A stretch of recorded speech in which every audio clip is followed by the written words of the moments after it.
الرحمن الرحیم۔ محترم سامعین و ناظرین، السلام علیکم ورحمۃ اللہ وبرکاتہ۔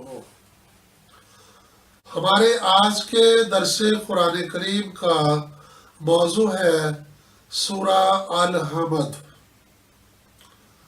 سورہ الحمد کو سورہ فاتحہ بھی کہا جاتا ہے۔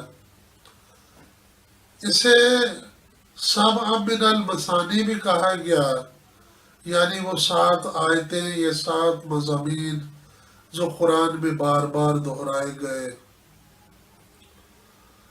اور اس کے علاوہ بھی اس کے کئی نام ہیں۔ تو میرے پیارے ساتھیوں، آئیے آج ہم سورہ الحمد کو اس کے مفہوم کے ساتھ پڑھتے ہیں۔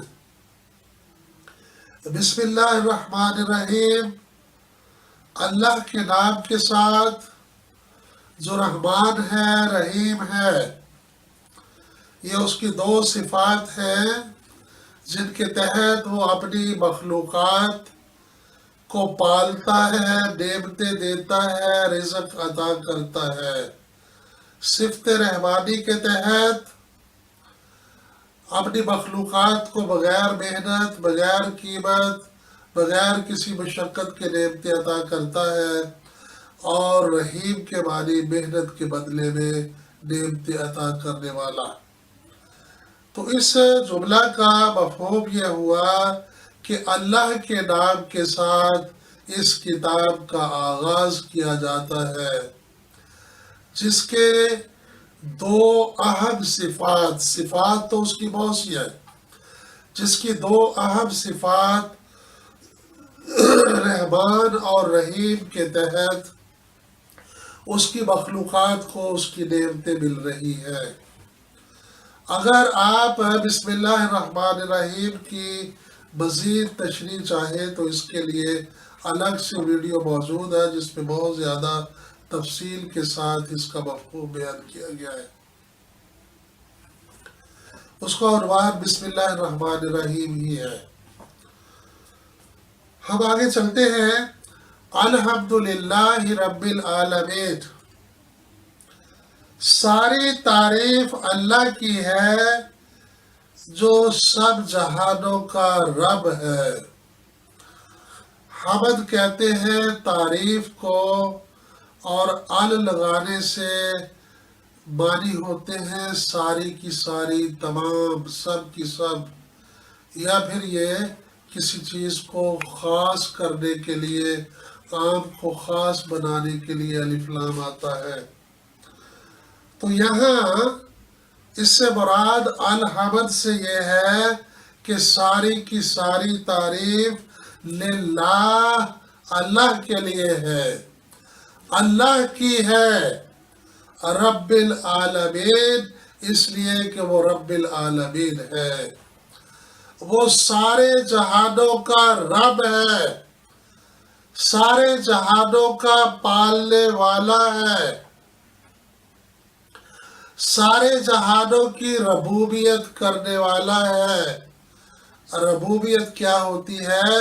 کسی مخلوق کو بارز وجود میں آنے کے لیے، زندہ رہنے کے لیے، بڑھنے پھلنے پھولنے کے لیے، اپنی زندگی کو برقرار رکھنے کے لیے جو جو چیزوں کی ضرورت ہے وہ ساری ربوبیت پہ آتی ہے، اور ایک ہی ہستی ہے جو اپنی تمام مخلوقات کی، لاتعداد مخلوقات کی ربوبیت کرنے والی ہے۔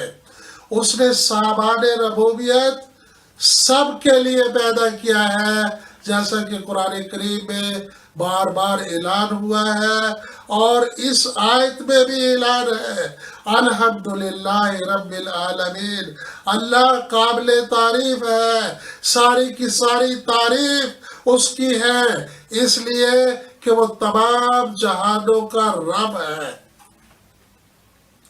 یہ نہیں کہا کہ وہ رب المومنین ہے، رب المسلمین ہے، رب المترفین ہے، یا کسی خاص گروہ کا رب ہے، کسی خاص مخلوق کا رب ہے، کسی خاص جہان کا رب ہے۔ نہیں، تمام جہانوں کا رب ہے۔ جب تمام جہانوں کا رب ہے تو سب کا ایک جیسا رب ہے۔ یہ نہیں کہ وہ کسی کو بھوکا رکھتا ہے اور کسی کو بے حساب دیتا ہے، ایسا نہیں ہے۔ اس نے کہا کہ ہم نے ساری نعمتیں سب کے لیے پیدا کی ہے، اور اگر ایسا ہوتا ہے کہ کچھ لوگ بھوکے رہ رہے ہیں تو سوال اٹھتا ہے کہ کیا ان کا وہ رب نہیں ہے؟ کیا وہ بچے جو سندھ کے مٹی کے علاقے میں بغیر دودھ کے بھوکے مر رہے ہیں، کیا وہ ان کا رب نہیں ہے؟ کیا افریقہ جو آدھے سے زیادہ قحط زدہ ہے، اس کا وہ رب نہیں ہے؟ الحمدللہ رب العالمین، وہ سب کا رب ہے، سب کا ایک جیسا رب ہے۔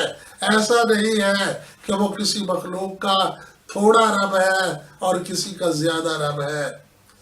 کسی کو تو وہ سینکڑوں ہزاروں مربع زمین الاٹ کر دیتا ہے، اور کسی کو ٹوٹی کلی بھی رہنے کے لیے نہیں دیتا، اس کو 2 مرلہ زمین بھی نہیں ملتی۔ نہیں، ایسا نہیں ہے۔ یہ غیر منصفانہ تقسیم اللہ نے نہیں کی، یہ غیر منصفانہ تقسیم انسانوں نے کی ہے۔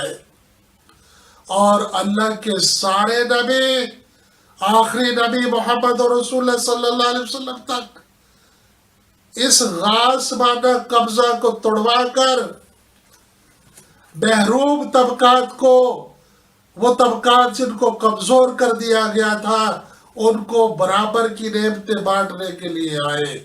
اور نبی کریم صلی اللہ علیہ وسلم کا فرمان موجود ہے کہ اللہ عطا کرنے والا ہے اور میں تقسیم کرنے والا ہوں۔ اللہ کی نعمتوں کو میں تقسیم کرتا ہوں، اور نبی مکرم علیہ السلام اس طرح تقسیم کرتے تھے۔ حضور نے اللہ کی ربوبیت عالمینی اس طرح قائم کی، اس کا عملی ثبوت یوں فراہم کیا کہ اتنا مال آتا کہ مسجد بھر جاتی، اتنا مال آتا کہ صحابہ کے گھروں میں رکھوانا پڑتا، اور نبی مکرم علیہ السلام کو اس وقت تک چین نہ آتا، نیند نہ آتی، جب تک وہ سارے کا سارا تقسیم نہ کر دیا جاتا۔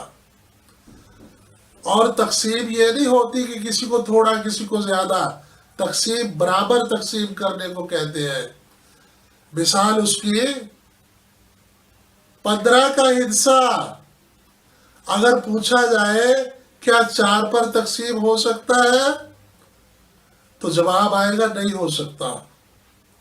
حالانکہ تقسیم تو ہو سکتا ہے، لیکن چونکہ پورا نہیں تقسیم کرتا، اس لیے کہا جاتا ہے کہ تقسیم نہیں ہوتا۔ یعنی تقسیم کا کنسپٹ یہ ہے کہ وہ برابر ہونا چاہیے، ایکول ہونا چاہیے، سب کو ایک جیسا ملنا چاہیے۔ تو قرآن نے اعلان کیا الحمدللہ رب العالمین، اللہ قابل تعریف ہے ہی اس لیے کہ وہ سارے جہانوں کا ایک جیسا رب ہے۔ یعنی اس نے سامان ربوبیت، اس نے رزق، اس نے اپنی نعمتیں اپنی مخلوقات کے لیے، سب کے لیے پیدا کی ہے، کسی ایک کے لیے نہیں۔ کسی کے ساتھ اسے کیا دشمنی ہے کہ اس کو بھوکا رکھے گا؟